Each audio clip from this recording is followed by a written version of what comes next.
The sun is up, the day is wide open, and life still has so much to give. Every laugh, every step, every shared moment says the story is still unfolding beautifully. You are not finished yet. Your story continues. Most people think life follows a straight line. Education, career, retirement. But for many, that line changes.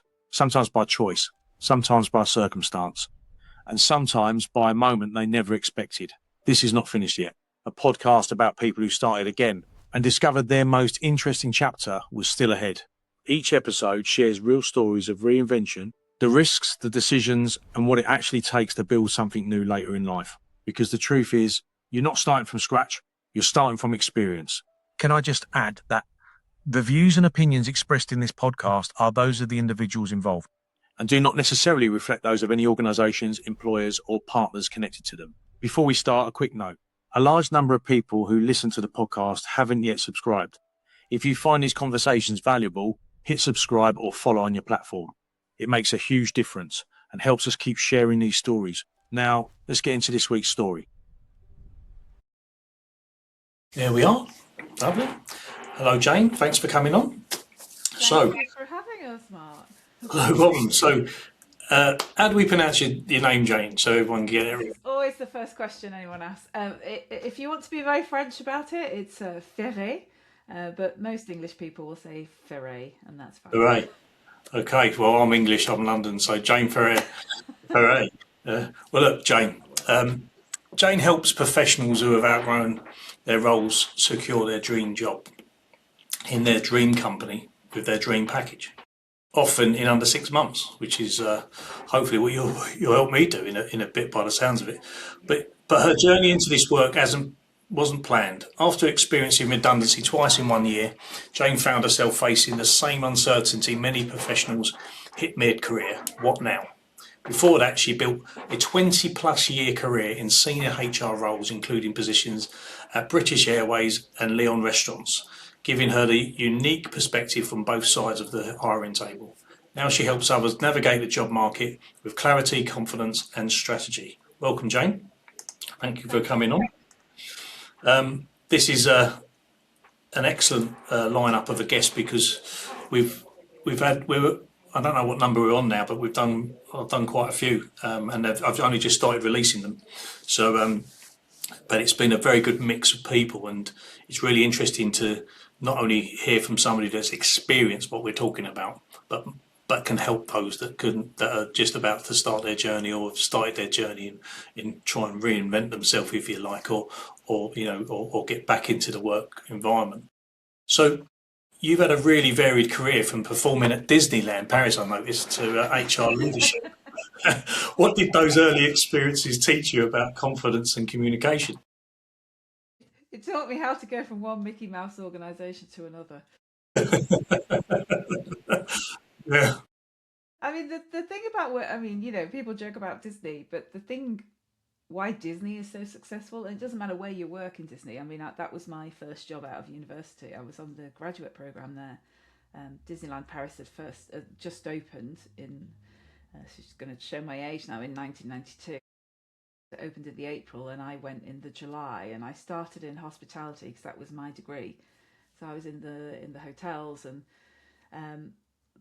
but what Disney has is discipline. So it has discipline, it has processes, it has procedures, and it creates, not to sound like I'm going to throw up in my own mouth, but it creates magical experiences, and that's why it's so successful. Not only just in the parks, but in the films, and then now in cruising is a huge part of the Disney business. But that. You almost kind of take that and you go that is like the foundation of how you create your professional experience, because there are ways to do things and you're always looking for a better way, and the customer is at the heart of everything, and we used to call it show, so anything that the guest could see is show, and then that just almost followed me through my through my career. And I worked as a holiday rep in Mallorca and Andorra, and again it's you're dealing with people who invested a lot of time and money in their downtime and their holidays, and then from there, I went to work for BA, for British Airways, and again, same thing. It's very much a customer experience, and people are traveling for a whole variety of reasons. And even though I was not necessarily frontline, the people in the back office, whether it's HR, training, I spent a lot of time in training, are helping the people on the front line to deliver great experiences. Because just interesting to understand that transition from performing to HR, which is a completely different flip, really. And it might be a good intro later on when we talk about what you're doing now, because a lot of coaches are performers, aren't they? I'm a coach as well. But what was you thinking in your early days when you got to Disneyland? What was your career aspirations at that point? I don't know. I'd really thought about it because I was at uni. So my degree was hospitality, it was catering management, retail management, and I felt I was always a little bit behind the curve because all of my peers had got jobs, on the Hilton scheme or the Marriott scheme, and I suddenly thought, actually, I haven't got a job. So I'm, coming to the end of my career, my degree, and I don't know what I'm going to do next. I don't know if they still do this, but there's like a milk round, so we used to get, particularly with the hospitality students, you get the big hotel chains come round and do a presentation. And it's kind of passed me by. And then I suddenly saw that Disney were coming to do a kind of milk round and interviews. And I thought, well, I can speak a little bit of French. I did A-level French. And I went along and I did an interview and I got offered a job. So I literally finished my degree, and in July I was heading over to Paris. And the great thing about going over was, you're living in sort of Disney accommodation, and it is a bit too much Disney. That was the sort of learning for me. It was great when you're going to a foreign country, you don't know anyone, because you're kind of protected and cosseted. And as a 21-year-old who hadn't really travelled by that point, it was a great experience for me. And at that time in Disney, has it had just opened, it was full of young people. It was a young person's dream, actually, and it was just fun. There was people from all over. There were from US, from Canada, from all over Europe, from the UK and France, and you just have this experience which is just, you cannot recreate anywhere else in the world, I don't think. I think they're great at reinvention, aren't they? Don't you think? The organisation itself is great at reinventing itself. Yeah, well, yeah. And yeah, I mean, you look at it now, and it's if you think about, if you haven't read Bob Iger's autobiography, go and read that. It's really interesting. But he's always thinking kind of ahead. So if you think now, you've got all the the Disney Plus and all the channels, and the buying the Star Wars and the Star Wars universe and the Marvel universe, and it is you kind of open a something that's in the modern zeitgeist, and Disney's got a hand in it. It's pretty crazy, but that comes from the top. That comes from the leadership, and it's interesting because that for anyone who remembers when Disneyland Paris opened, it was a disaster because they picked up this American thing and put it in France. Yeah. And we were all surprised. culturally, it just didn't necessarily work. And a lot of people who were running the graduate program left. Now, I don't know whether they were sacked or they were just went, this is a nightmare, I'm out of here. But then one of the things that Disney was trying to do to improve the experience was to really celebrate the first birthday. And they did this huge parade, and they went, they opened up auditions to anybody who worked in the business. And I was like, well, my graduate program is kind of withering on the vine here. Why don't I go and audition? And I went and auditioned and I got the part. So I was there from July till sort of December, and then January I started in the parade. And that was just, again, that was like fun on a different level, because you're now dancing in the parade, you're in the shows, you are doing character meet and greets in the park, you're doing special events, it's Belgian TV want you to come and do a thing, and you're like, yeah, I'll do that. And because you've got no responsibilities, no commitments, you're living in Disney accommodation, you just stick your hand up for everything and say yes to everything. And I think this is, when you're 21, you've just got to say yes, because you don't know yourself and you don't know what you like and you don't know what you don't like. And the only way to figure it out is to do it and to try stuff out. And I think that being in that world at that time just gave me the opportunity to try lots of different things and just figure out Mm. what I like to do. So HR. Did you always see yourself in HR, or did that evolve over time? It didn't. I mean, I sort of fast forward to so I left BA and then I went to be a holiday rep, and then I came back from there because holiday rep you can do 3 seasons max if I worked hard and played hard, like on a completely different level um, there. And then I came back and I was like, right, I need to get a proper job now because I can't just like float around Europe doing these kind of not proper jobs. And I got a job with BA, but in BA cargo. So it was a completely separate part of the business, not as glamorous as the flying part of the business, but a money making part of the business nonetheless. And I was in revenue management because I'd answered the job profile. The job advert had said things like, can you make decisions? Yeah. Can you think under pressure? Yeah. Can you, think about conflicting priorities? It's like, that's what I've done for like the past, 3 years. So I was in revenue management in cargo working, now I'm about 26 and I'm working with blokes who are like, who feel like I'm working with my dads. They're all sort of in their 50s and, winding down to retirement. And we were moving buildings at the time. So they were doing this, sheep dip where they show you around the building and, talk about the new ways of working and things like that. And I got chatting with the people in training. And they said to me, you'd make a great trainer. And I was like, oh, okay, thank you. And they went, well, actually, we've got a vacancy right now. And I was like, oh, that's interesting. They went, yeah, it closes tomorrow. We think you should apply. So I went home, put my CV together really quickly and applied for the job. And that was almost like my first move into HR. So it's very much in training. So I was delivering training like all over the world. Very much, some sexy things like sales training, and then some unsexy things like the carriage of dangerous goods by air. Which, and I turn up as some young woman again, in various parts of the world, telling blokes basically how they should be checking packages of dangerous goods and the things they need to look out for.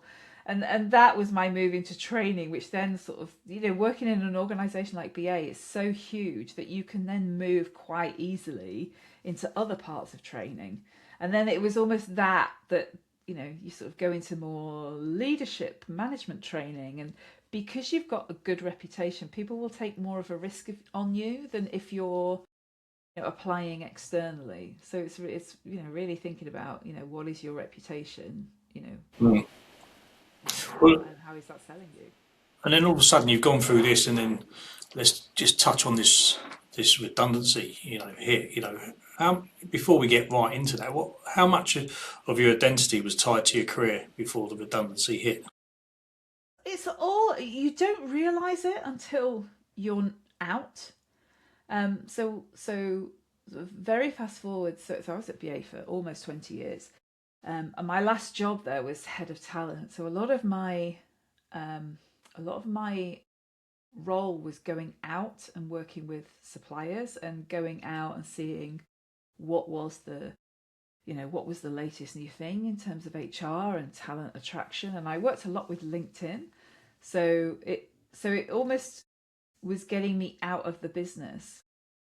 And when you're out of the business and you're at networking events or you're at industry events and you're, Jane from British Airways, everybody wants to talk to you.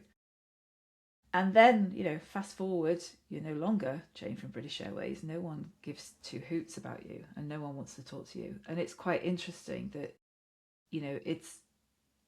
and this is what I talk about a lot in terms of redundancy, is you're not just losing your job, you're losing your salary, you're losing your identity, you're losing your ability to walk in a room and not really try that hard because everybody wants to talk to you, Yeah. and not the other way around. And even in sort of social situations, it's quite a strong word, but I think sometimes people think like you get the sense that you're a bit of a pariah, uh, Yeah. in a way, and I think that's the really hard thing about redundancy. I get that because I've talked to lots of people and I've had it myself where even when you to the point where you start a business and you think all those connections are going to be really useful when I go into a different career, and a lot of them just aren't. I mean, actually, the majority of them aren't, and it's kind of really like starting again, isn't it? You're completely starting again. You went through it twice in 1 year. You Yeah. know, explain what was that experience really like? I So mean, there were two very different experiences. yeah, So because I was going to say that. So I was going to say one was by choice, wasn't it? And yeah. one didn't. So explain perhaps then how they felt different. So the first one, so from BA, so one of my roles as in HR was HR business partner. So I was working I was almost, I was part of the HR team, but I was in the business with sort of senior leaders. And a lot of what we were doing was reorganization. So the thing about airlines is something happens in the world and airlines are impacted immediately. So whether it's foot and mouth, whether it's the volcano, whether it's COVID, whether it's one of the Iraq wars, there's almost like an immediate impact on the airline industry, and the margins are so small that the business has to respond straight away. And it's the two big costs in airlines are fuel and people.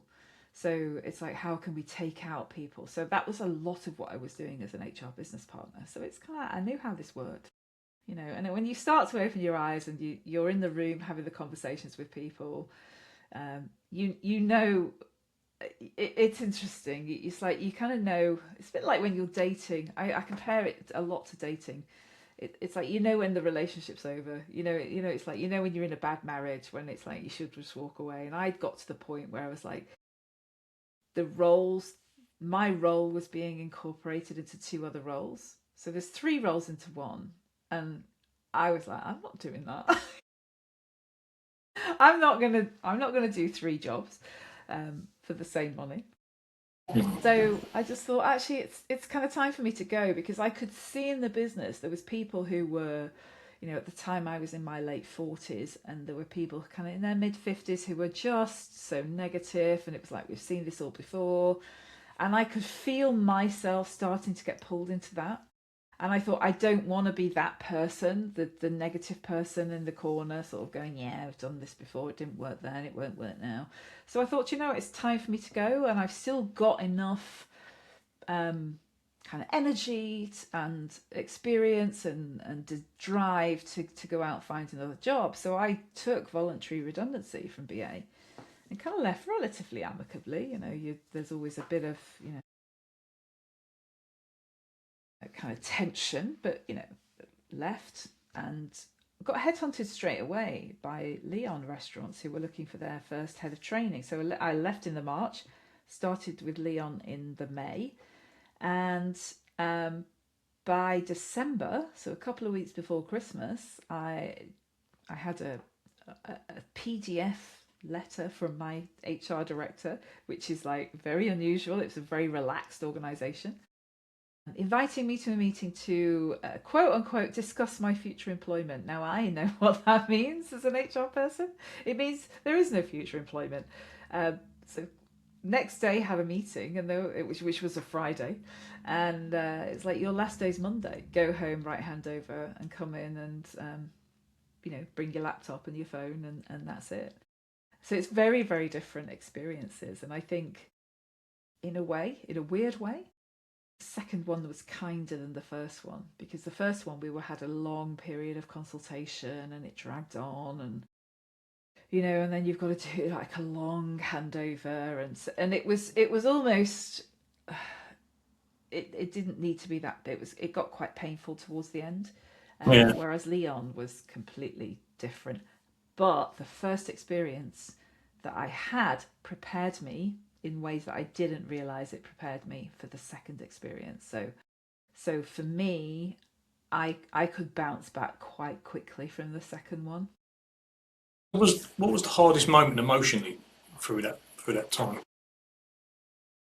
I think it's that thing of with Leon in particular. It was almost like we were just starting to really create a strategy for the training team, because training was kind of dotted around the business. I pulled everything under my remit. We were starting to put that almost that Disney discipline in place, you know, because that was one of the things that they wanted. They'd sort of grown.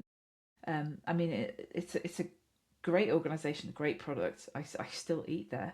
But it had almost grown a little bit by osmosis and by people sort of, you know, all riding in when it got, you know, as like white knights to fix the problems. But it's like, we don't need to, you know, if we're opening new restaurants, it should just be a process. We rinse and repeat, But it was always like a drama at the last minute because we didn't have stuff in place. So it's really just bringing those systems and processes in. And I think we were sort of getting there. And for me, it was almost like that. It's rejection, I think. You know, I think that's So did you ever question your own value or direction because of that rejection? I think so. I mean, one of my questions in the consultation meeting, it's quite interesting. I was on the tube going in, and I was scribbling all these questions down, and then I got into the meeting, and I was like, kind of almost went back to my HR thing, which was the decision's made. It doesn't matter what questions I ask or how I try and, you know, put this meeting in my way. It's like the decision's made. I'm out of here. They don't want. Is it me or they don't want the role? I still am not sure. But it is that feeling of, you know, do you value training? I think training is really interesting, because at the time there was the investment from venture capitalists, and it was like, you need to lose money from head office. Now, when you lose money, talk about head office, finance never goes. It's never finance that leaves or gets cut back. It's always the kind of quote unquote nice to haves, which is around training. And Training HR, yeah, they always seem to be affected in anywhere I've been organisation. yeah. If there's redundancies, it usually means that some of the HR people are actually doing the culling, if you like, are actually part of that cull. It's quite strange, really, isn't it? And that's the bit that I think personally breaks the back of a business, when you've got that. If you don't have that consistency in training, and it's not a case of doing I always say training isn't doing a course; it's a program, isn't it? It's a continuous program of working out. But for the listeners, what do most people misunderstand about redundancy? I think they think it's personal. I think that's, they take it as a personal slight, and I get that. I think it's really understandable, and I think that is a natural. I think that's a natural response, that this is about me. Very often, it's not about you. It's about you. Sometimes when I have seen this a lot in BA, where performance has not been dealt with. So maybe you're not performing at a level that you should be. But very often you haven't never been told that you're not performing. So it's kind of like, well, if I'm not doing my job and no one's got the chutzpah to tell me that I'm not doing my job or how I can improve, and then when there's a round of redundancies, it's like, oh, this is the perfect opportunity to get rid of this person. And that's what makes me sad about redundancy, is that it's used as an exit tool, where actually managers could have spent time developing a person. Yeah, absolutely. That makes me sad. I've written my own system. I call it the Mapper system. I'll send it over the one day you might be interested in. But when I was a young manager, I didn't know how to, I had so much responsibility at a young age once time. I was looking after a multitude of people. It was just, and depots around the country. I think it was 12. And I needed a scoring metric, one, to find out who was performing and who wasn't as a KPI. So I could then just concentrate on the ones that were failing. But I created off the back of that like an appraisal system, which I think is really important that people, the amount of companies that don't do a one-to-one appraisal. But I got my managers, I remember getting my managers and asked them a question and no one could answer me. I used to say, why are all these people that we're taking on at interview stage so good, but 6 months, a year later, they're so bad? It must be something to do with us and the way that we're training them and teaching them. And my biggest pet hate was always someone would come to us for, say, a 5 grand pay rise and just say, oh, Jane, you want a 5 grand pay rise? And I'd be saying to you, well, what extra am I going to get for that 5 grand? Rather than look at you and think, do you know what, you've done a really good job and you probably deserve 5 grand. And by not paying that 5 grand, I'm probably going to end up paying more by taking someone else on when you leave. But then we make you, so we call you a manager for some reason. We just say, oh, well, you can never be a manager. Then sorry, you can tell it's something that's part of my passion. But we don't train you to be a manager, and you've never been a manager before. But you were really good at what you were doing. And it's just an antiquated way, especially in the UK, of working. But anyway, sorry, I'm banging on. The turning point, the reinvention. At what point did you decide I'm going to build something of my own? When did that hit? Well, I kind of thought about it when I left BA, but then I thought I've only really worked for one company, so I'm not sure if I'm quite ready for it. And so I was coaching whilst I was at BA. So one of the roles of an HR business partner is you are coach to the senior leader, which I was doing. And then one of the things the leadership team wanted to do was to create an internal pool of coaches. So they opened it up to say, we're going to train you with Ashridge, so very, very good school, pay for it, great. But you do this in addition to your day job. So I was coaching people, I was using it with my clients, not that they knew that. And I was coaching some of the people in the business. So there would be some graduates, there would be people who'd been promoted. So interesting, like promoted into sort of, manager roles for the first time, or had been given, a significant promotion. So working with them for sort of 90 days just really helped them. So I was coaching in the business and I loved it. And I thought, this is kind of what I want to do, but I didn't know how to sell. So it was like, okay, you can start a business, but how do you get clients? And I had no idea how to do that. So I sort of put it on the back burner, and I thought, I think I need to work somewhere else as well, because I'm in this BA bubble and I don't think that's very healthy. So that was one of the reasons I went to Leon, because it was very different. It was 13 years old. It was past startup, but it was on this huge growth trajectory. It was the co-founder was CEO, so it was the energy in there, the speed at which you just got stuff done and the decisions made was incredible. Both good and not so good a lot of the time. So I thought I just wanted to do another job. And then when I left Leon, I was job hunting and thinking about setting up a business, and I was doing neither of those well. And I think that deep down, when I was in interviews, I was almost what's the word when you're sort of transmitting that you don't really subconsciously doing that. Absolutely subconsciously sort of giving away that I'm not really interested. And I just thought, let's give the business a go. And what's the worst thing that can happen? The worst thing that can happen is it doesn't work, and if that's the case, then I'll just go and get a job.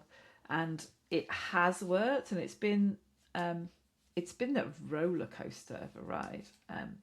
It's the highest of highs and the lowest of lows, and when it's great, and when it's bad, it's absolutely terrible. And you don't have a boss, which is great, and you don't have a boss, which is not so great.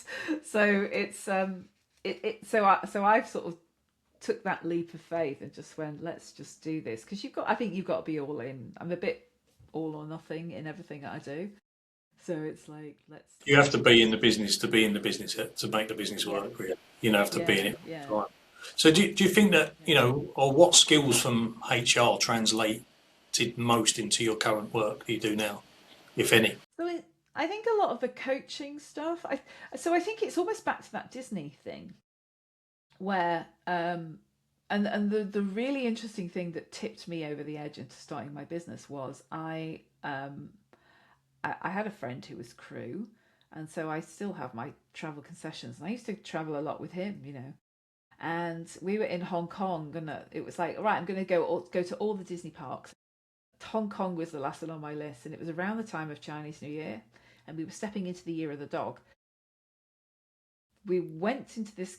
There was this space they had where they had all of the Chinese characters as Disney characters. So like the year of the rat was like Ratatouille, and the snake was the snake from Jungle Book, and then the dog was Pluto. So I'm year of the dog, and one of the characters that I used to be at Disney was Pluto, and I was just like saw it as this big sign. I was just like, it's telling me this is my year, this is what I've got to do. So that was the thing that really helped to push me over the edge as well. I mean, as you sort of step into the woo-woo and you go like, there's signs everywhere that this is what you should do. But I think it's almost back to that Disney thing about the discipline and the systems and the processes, because you can make it as hard or as easy as you want to. And one of the things I used to say to my team is do your thinking once. And a lot of what we do in anything is a bit of rinse and repeat. So if I take on a new client, you know, I've got a you know, a form which is, you know, I just fill in the gaps around, you know, how we're going to meet, and you know, it's almost like a contract of, you know, maybe there's a bit of time where I'm off, they're off, what days we're going to meet, how much notice they need to give me if they need to cancel, what day's our end date. And you know, it's just almost creating a process so that it's just easier to do business, and then it's more of a pleasure.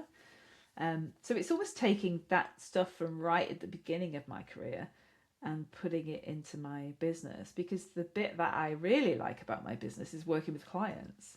So the less time I can spend on the admin, the better, and the better coach I can be. Yeah, so you're now like on, let's say, the other side of recruitment, aren't you?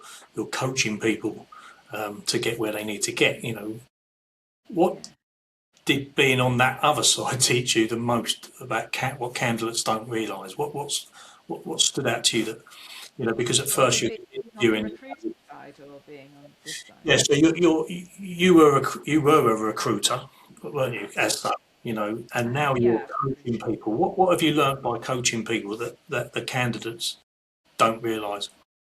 What do they get wrong? It's about really honing down. I think the thing with my system is we almost hit pause and take 3 steps back. And a lot of people come to me through redundancy. So whether that's through their organisation, sort of as a sort of outplacement, or they've been in a role for 20 years and don't know what to do. And we take a step back and go, actually, what do you want to do? Because that's a big thing. You know, like people just almost think they have to get back into what they were doing before, and sometimes that's right for people. And other times people will go, actually, I've got a big payout, or you know, I've got no mortgage, kids have gone. Actually, now I really want to do the stuff that I want to do, and we can really just start to think about what's really important to them in terms of their own personal values and their career, and then the types of organisation that they want to work with. So is there any, you know, so for me when I was job hunting, it would be things like payday loan companies and betting companies are on my absolute hell no list, because it's just not in line with my values. If you do it, I don't care. So it's like, who's on the no list, and then, you know, what type of organisation do you want to work with, and then thinking about your career today and just really going through all of your achievements, like big achievements, and then thinking about how can you package that now as, you know, a vacancy is a problem and you're the solution to the problem. So it's about getting you, the candidate, to think about which of your and it's almost like a database. I call it a database of achievements. So it's like you've got your database or your Rolodex. A lot of people a bit younger than me don't know what a Rolodex is anymore. It's like, you know, you've got a Rolodex or a database, and you need to think about what's the example that you pull out at a particular time that matches what the hiring manager's looking for in terms of they've got a So before we get onto your playbook, as such. Just a step before that. Let's try and round it into a series of questions. Like what's changed in the market at the moment, jobs, but why do so many people feel stuck or overlooked right now, do you think? And what's the biggest mistakes people make when they're applying for roles is what I really want to get into. So let's start with, why do you think they look stuck or overlooked at the moment in our age group? Because this is what the podcast is about. Yeah. I'm going to be a bit controversial. I think Mhm. some of it is mindset. Right. So I think, so what I hear is there's a lot of age discrimination. They don't want me because I'm old, and I say old. I'm in my 50s. It's like they don't want me because I'm old, and I'm like, it sort of steps into the woo woo, but it's almost like, again, if that's what you're putting out, if that's what you truly believe, people pick that up. But it's about how do you kind of reframe that into, I am the solution to your problem, and and I can help you. So it's almost trying to sort of move that experience into the being the solution to the problem. So why do you And think the candidate gets ghosted then? What's really happening there behind the scenes? Why? Because yeah, I've heard a lot about ageism, and that's what a lot of people have said to me on this podcast. It's like, there is definitely ageism out there. But I love your point of view. It's a different way of looking at it. But so do you have any experience of why people are just getting ghosted at all? Or what are the biggest mistakes they're making when they're applying for these roles? yeah, I think so. I think the more senior you are and the older you are, the your job isn't going to come from applying for something. Your job is going to come from your network. Um, so, and this is what HR people are terrible at, absolutely terrible at, is building their network. And somebody once told me about 15 years ago, you've got to build your network when you don't need it so that it's in place when you do. And people don't put enough time and energy whilst they're in a role into building their network.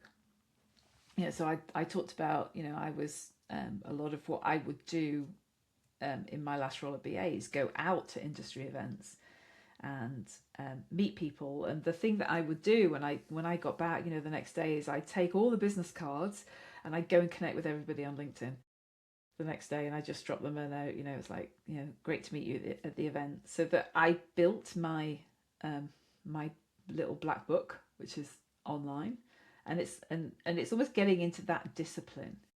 And then thinking about in networking events, people go into networking events thinking like, what can I get? And that's just really bad juju. It's like you go into a networking event thinking, who can I help here? And even if you're having a conversation with someone, one of the things I do is if I take their business card and go, oh, we were talking about, I don't know, an article on, talent attraction. So, oh, I'll send you that article. And I scribble on their business card, like send the article on, so that, I remember the next day, because I have a brain like a sieve. And it's just that giving first. So Yeah. people remember that. And people get into that position in networking, which is like, I need this. And again, that energy is quite off-putting for people. So Yeah. it's almost like you have to start building your network, and you have to start. It's like you've got a bank account and you're putting money into the bank account. You're making deposits, emotional deposits, and you're building up your balance. And then at the point that you need to make a withdrawal, you've got money there. It's Yeah. not overdrawn. And Yeah, I it's good. don't think people do that enough. It's good advice. Yeah, definitely. So, Yeah. so I'm out. I'm building my network. You know, you mentioned LinkedIn. That was one of the questions I saw. You were quite active on LinkedIn. So, how should people really be using LinkedIn then? So it's quite interesting. People get very scared about using LinkedIn, especially if they're in a job. And I'm just like, your LinkedIn profile is yours, right? It's not your employer's, it's yours. As long as you're not being a complete and utter idiot on there, and we're talking about professional people here. Actually, you can use it to help yourself and to help your employer as well. So if you're at I've got somebody in mind when I'm talking about this. They work in IT they're like a service provider. So, you know, she's out a lot at industry events and she's always posting from them. She's tagging in her clients and, you know, talking about, you know, oh, just had this session on, you know, AI delivered by, you know, tagging in, you know, the person delivering it. This is what I thought about it. You could start to use LinkedIn in that kind of way. So you're just, you know, positioning yourself as somebody who's kind of generous with their time, out there, you know, interested, and also making connections as well. So you know, a lot of people connect with me. I have a newsletter. I was writing articles before LinkedIn newsletter was a thing. So write articles about your thing. You know, I'd write articles about, you know, BA, we won a diversity award, you know, and talk about why this is important. You could take stuff from your company press release and rejig it. Now you've got AI to do it for you if you really want to.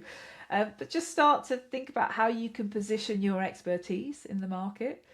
So you know, as long as you're not bringing your organization into disrepute, which is what people, and again, HR people are paranoid about this.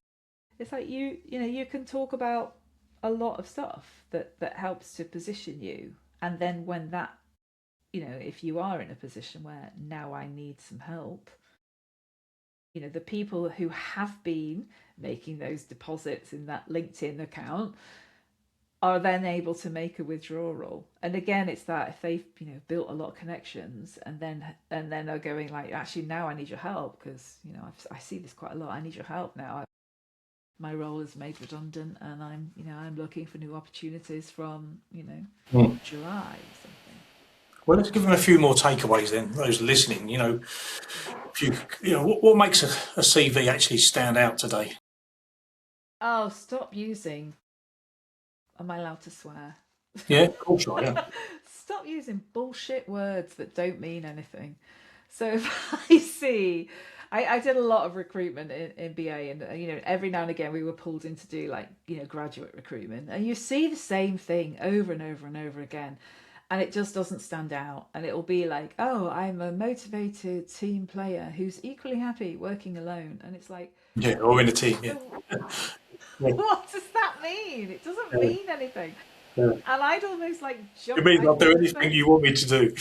I read the first two lines of the exec summary and then go, right, this is just shit, and I'm just gonna go to the, like, give me the interesting stuff. And I have a 5P formula that talks about people and performance. And so it actually, you are able to rewrite that in less than 15 minutes so that you can really create a targeted CV. Again, putting you as the solution to the problem. So, you know, I help HR directors to reduce absence from, you know, in excess of 15 days to less than 10 days per person per year by training managers on how to have robust performance conversations. That in an exec summary is much more powerful than talking about how I've got 20 years history and like no one gives shit. Right? So just don't be afraid to stand out. And I don't be afraid to stand out. And again, if you can do the work, that's that work up front, that's that hitting that pause button, taking 3 steps back and going, what is it I really want to do? And what is it that I can really offer? Because someone will be buying what you're selling, but you have to really help them to understand what it is you're selling. So now that's great advice. So I've got my network sorted out on LinkedIn, or I've done my CV. So what separates me? Well, what separates a good interview from a great one? Preparation and knowing that it's a two-way street. This is not them interviewing you, it's about you interviewing them as well. So the prep comes in terms of, again, going through your database and thinking about what before you even get there. It's like, why is this a vacancy? So to use my Leon example, head of training, they'd never had a head of training before. I knew that one of the things that they needed was somebody who could bring some discipline and structure and process to the team, because they had this huge growth and they'd kind of opened they'd opened restaurants by, you know, just by everybody pitching in, but it wasn't sustainable. So they needed someone who could almost create a process and discipline, and that's what I had. So that's what I really honed in on during the interview. So it's thinking about what's their problem, why is this a vacancy, what are they looking for, and how do I pull out the examples from my career that will best illustrate that. And then really getting them, think about as well the questions that you're going to ask them. So I've written an article on this. I'll send it to you. You can add it to the show notes about thinking about some of the questions that you ask. And don't just ask at the end as well. Try and weave in your questions throughout the interview so that it just takes the pressure off you a little bit. It's not like you're sitting in the chair with the spotlights on you, but if you can throw back a question and go, well, what does that look like here in terms of onboarding? So they might ask you a question about your first 90 days, like what's important for you guys? What do you need me to do in my first 90 days? It just gives you a space to breathe and for them to talk a little bit, and that gives you more data as well. So I'm now there. I've got the job. What do I need to concentrate, or what's the best advice you can give for the first 90 days? What should I focus on in the first 90 days? I would focus on what is the quick wins that you can get done. So again, you should have this data anyway from your research and your interview, but just really thinking about what is it there to do. So you should know, is this a turnaround role? Is this a kind of just keeping it steady? They've had a lot of change and you just need to steady the ship, or is it you've got nothing there and you just need to create stuff straight away? Do you need to make some drastic changes to kind of position yourself as someone of authority? Just really think about what does this role need right now, and start to talk to people in the business. So think about your team. So if you're quite senior, you'll have a team. Think about your stakeholders. Think about the strategy as well. So is there a strategy for this team? What's the business strategy? Because it should almost funnel down from the business strategy into your team. Is there a business strategy? Often there's not. But then just thinking about, well, how, if not, then how can I influence that? And just asking a lot of questions in your first 90 days. The thing that I did at Leon is after 30 days, I presented a one-pager to my boss, and I kind of went, this is what I'm picking up from the team, from the business, from just being in restaurants and listening to customers. And so this is where I'm thinking about going with this team. And I presented it to him because if you do that after 90 days, like, well, you've been here 90 days and actually what you've presented is way off the mark. Whereas after 30 days, you go, this is what I picked up. Is this right? Am I on the right lines? How do you feel about this? And my boss just went, oh my God, yeah, go for it. So it's almost like 30 days it's a bit of a litmus test just to go, how does this is what I'm picking up. And what I'm thinking is, so one of the things I did was put a train the trainer in place, because the people in my team were very enthusiastic, but had never been trained to train or to create training. So it's like, we need to go back to basics with my team first. And he was like, oh God, yeah, I never thought about that. And I was like, yeah, that's okay. So we'll get that in place ASAP. So that's a good thing to do, is just to do a one-pager, 30 days. This is what I'm picking up and this is what I'm thinking.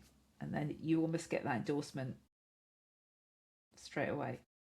So let's go on that 30-day sign. It could be that you've left, or you're about to leave, or you need to change the direction in your own career, or what's going on in your role. If someone had 30 days to change their career trajectory, what would you tell them to do? Gosh, it depends I'd probably have a conversation with them about why and what. And it's almost a bit like, I think it's almost like the life goals rather than the career. So it's almost like, well, what are your life goals first? And how does the career feed those? Sorry, my headphones have just died. Something happened? Because... Hello? Yeah, I can hear you now. Okay. Sorry, I charged them up as well. I think it's more about life. So it's like, how does what's your life goal? Like, do you want to retire in 5 years? In which case, I've worked with someone quite recently, and I've got 5 years left, and I just want to make as much money as possible, and I don't really care about fulfilling my values and all that. And I'm like, okay, great. So it's just they're chasing the money, and they just want a big job, and they just want to go out on this massive high. Other people I've worked with have actually changed completely. So I worked with someone in financial services, and they were earning six figures, were brilliant at their job, hated it, and just felt empty. And they've now set up their own business with their best friend, running a bridal boutique where they hire out designer gowns. And it's just it's almost like, what's your life goal, and how does your career fit into that? Because there's not one size fits all, really. There isn't. Now, normally, just to close quickly, I normally have a quick fire round that everyone asks me. So, and I always ask a lot of people, not everyone, but people like yourself, what does not finish yet mean to you personally then? That means for me, it's like I'm at a funny place actually, where a lot of planets are colliding. So if we're recording this in April, I turned 55 in January, at tail end of last year. So, January the 2nd, yeah. January the 2nd, are you? Oh, I'm the 11th, so fellow Capricorn, love it. So in about October, I asked for my pension quote, because I can take my pension at 55. And that arrived, and I literally opened the letter, and then I got a phone call to go up north. So I'm from Manchester, and my mum got taken into hospital, and she was there for a few weeks, and then subsequently passed away. She was 90. So now there's a whole load of different things. So where I was thinking like, oh, should I take my pension? Should I retire? It's like, oh, actually, I figured out that I don't want to do that. But now, there's dealing with all of that stuff with my mom, and you're thinking like, actually, I'm 55. She was 90. If I live as long as her, that's another 45 years. Is that right? My maths? 35 years. Mm. It's like, oh, am I quite ready to go? Or I think it's almost given me a refocus on my business. But actually, there's now, she didn't have a lot, she didn't leave a lot, but there's a bit of an injection coming, that I could do something with. So it's almost like I'm not quite finished with life yet. It's almost like I've now, for me personally, it's like the tables have completely shifted in a, which is the circle of life. And it's like I'm not sure. I've got another chapter, but I'm not quite sure what it is yet. Excellent. Well, the quick fire, just quick, 4 questions, quick, one word or one sentence answers. Okay. The biggest career myth. You have to work hard to be successful. One thing people should stop doing immediately in their job searches. Scattergunning their approach, a waste of time and energy. Best investment in someone can make, investment someone can make in their career. I would say coaching, and I'm not just saying that as a coach, but I think having somebody that you can talk with that is outside of your organization, that has no skin in the game apart from wanting you to be successful, is invaluable. And I've used coaches throughout my career, and they have provided me a space where I can just think. So it's almost like a thinking partner, with no judgment, and no, they're not trying to push me in one way or the other. I think that's a brilliant investment. Yeah, I use a coach still. Yeah, me too. And I think it's more. I think he's more of a therapist for me, really. But he doesn't mind that. So, one word to describe your journey.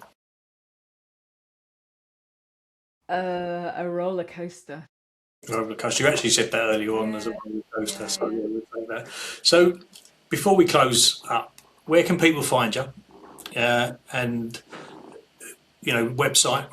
I'll put it all in the thing, but just mention it while Yeah, you're so here. my website is janeferré.com. And if you're listening to this and you want to connect on LinkedIn, then please connect. As long as you're not some, weird guy from somewhere weird in or to only connect with women.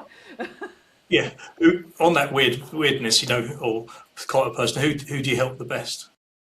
I help senior leaders who are exiting businesses generally through redundancy and are just don't know where to go next or what to do next in terms of their career. Those are the people that I help. Well, unfortunately, I know a lot of them at the moment, so there'll be a few people hopefully connecting with you, because I'm in an industry in construction that it's had such a battering over the last 10 years that people are just thinking, how do I, not only how do I get out, I've been forced out, but where do I go? Yeah. Because this is all I know. Yeah. But yeah, so that'd be great. So Jane, what stands out from this conversation is that redundancy, something so many people fear, isn't the end of the road. That's what we're saying. In many cases, it's the moment that forces clarity.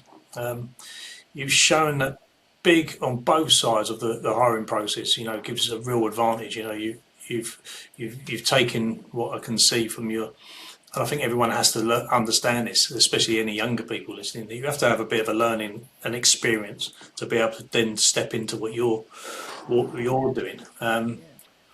So, because the truth is that careers, I don't think are linear anymore. They're not. There isn't a job for life, as they say. They shift, they get disrupted, they evolve, which is the main thing. What you've shared today is that success isn't about avoiding those moments; it's about how you respond to them. For anyone listening who feels stuck, overlooked, or uncertain about what's next, this is your reminder that you're not starting from scratch, you're starting from experience. So please reach out to Jane, as she said. You don't have to have it all figured out, you just need to take the next step with clarity and intent, because whatever stage you're at right now, you're not finished yet. Thank you very much, Jane. Thank you. Excellent. Well, just stop there. Thanks so much for listening to Not Finished Yet. If you enjoyed today's episode, make sure you hit subscribe so you never miss a conversation. And if you know someone who needs to hear this, share it with them. Please see the links to all our socials. Until next time, remember, you're not finished yet.